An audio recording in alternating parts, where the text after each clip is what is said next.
বিসমিল্লাহির রহমানির রহিম। আমরা তন্তর ইউনিয়ন পাড়াগাঁও গ্রামের কৃষক।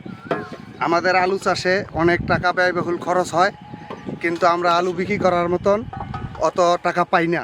আমাদের প্রতি বছর আলুতে অনেক টাকা লস হয়, কারণ বদলির দাম অনেক বেশি।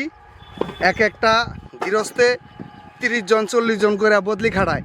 একজন বদলির বিল আসে 1400-1500 টাকা, 1200 টাকা তো তাদের রোজই, আবার খাওয়াইতে হয়।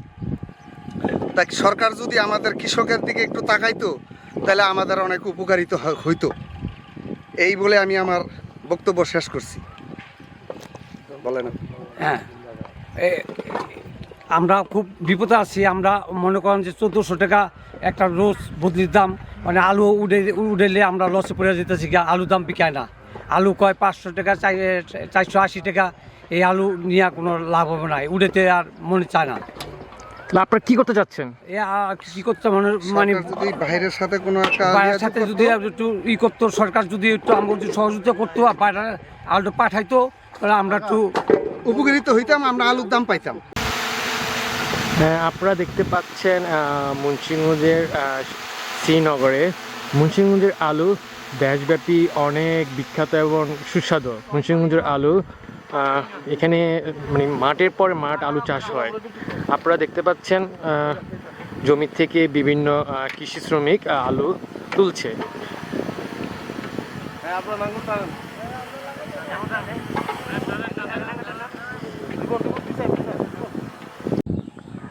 আলু ক্ষেত্রে পুরুষ শ্রমিকের পাশাপাশি নারী শ্রমিকরাও কাজ করে। আপনারা দেখতে পাচ্ছেন নারী শ্রমিকরা কাজ করার দৃশ্যটি।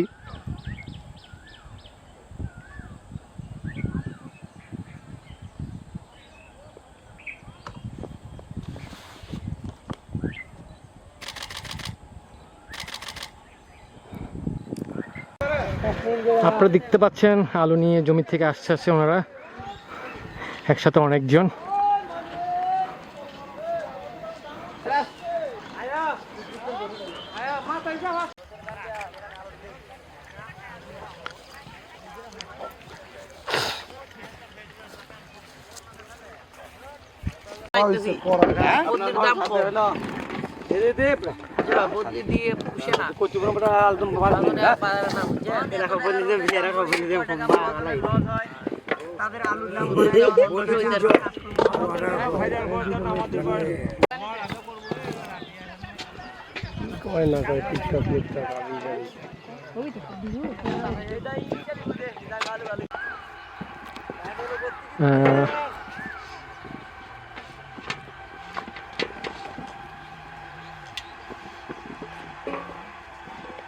ভর্তুকি ছাড়া উপায় না।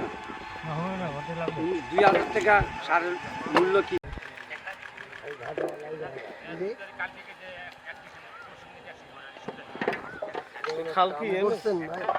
ওই